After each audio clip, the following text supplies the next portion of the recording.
Ang Panagbenga Festival ay isang buwan ng selebrasyon na ginaganap tuwing Pebrero na nagpapakita ng kultura, kasaysayan at kasiyahan ng mga taga-Baguio. Pero ang pinaka-highlight ng lahat, syempre ay ang Grand Float Parade kung saan makikita natin ang mga makukulay at kahanga-hangang mga float na pinalamutian ng iba't ibang klase ng mga bulaklak.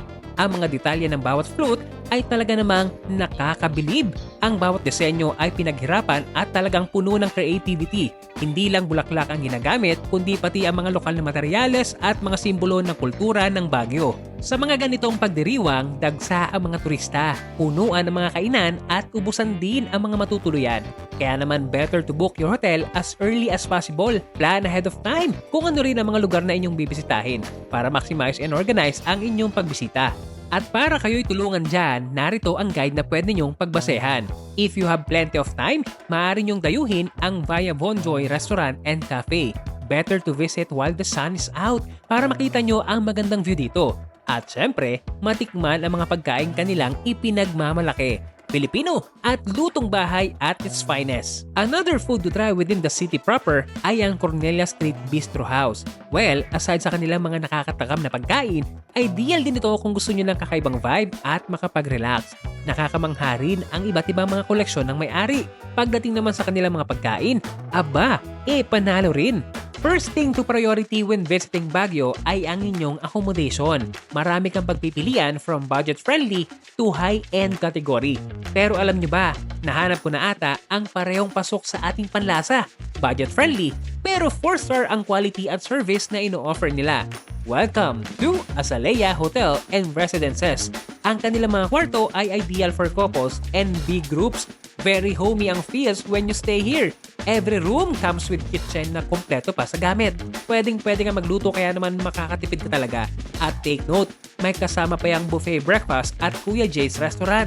Don't tell me, hindi pa yan sulit sa inyo ha? So we are currently here sa Mirador Heritage and Eco Spiritual Park. And ito yung unang destination namin for today's tour dito sa Baguio. So we are visiting some and hindi masyadong popular destination for tourists, or actually pinupunta naman to.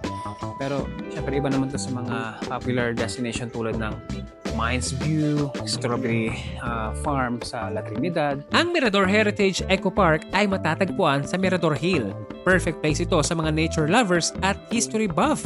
Iba't iba mga walking trails ang makikita dito, rock formations at ang dinadayong bamboo forest. Hindi mo na kailangan lumayo para maranasan ang Japanese vibe.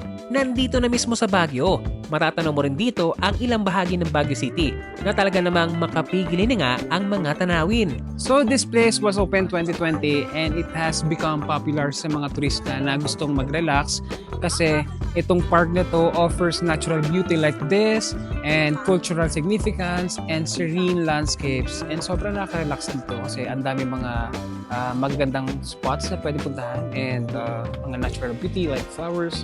Perfect pumunta dito during morning or tanghali and medyo nakapagod pero worth it naman ang view. Ngayong taon, higit 4 na po ang sumali sa Grand Float Parade. Taon-taon, libo-libo mga turista ang dumadayo ng Baguio City para ito'y masaksihan. Maga pa lamang, marami na ang nakabang. Sulit naman ang paghintay nang dumaan na ang parada. Naglalakihan at may kanya-kanyang gandang maibibida ang bawat float na sumali. Talaga namang hindi rin naging basta-basta ang kanilang preparasyon para makilahok sa pagdiriwang ng Panagbenga Festival. This is Juan, and that's the story.